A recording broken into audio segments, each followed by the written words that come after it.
Mga idol po, didilig na po. Ito yung mga sitaw.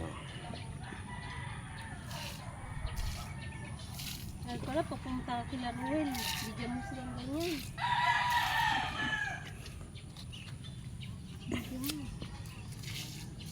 Dami pong bunga, kaso mga maliliit pa lang. Ano kasi, yung hugas-bigas na dinidilig ko, Tagulad natin. nakakataba. Napanood ko kasi sa YouTube yun. Hugas ng bigas daw. Mas makakaparami ng bulaklak. Tingnan mo yung sayote ka.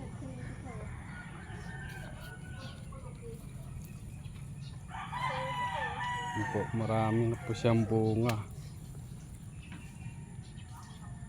Yun.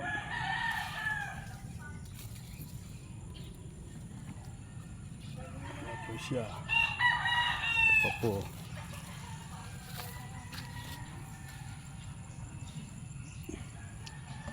Yeah. Tuwing umaga ko siya dinidiligan ng may hugas-bigas. Saan yung pipino mo? Ayun. Saan? Ay, sa baba. Bagong tubo. Ah, bago pa lang pala eh. Bagong patubo pa lang pala eh. Okay po, thank you.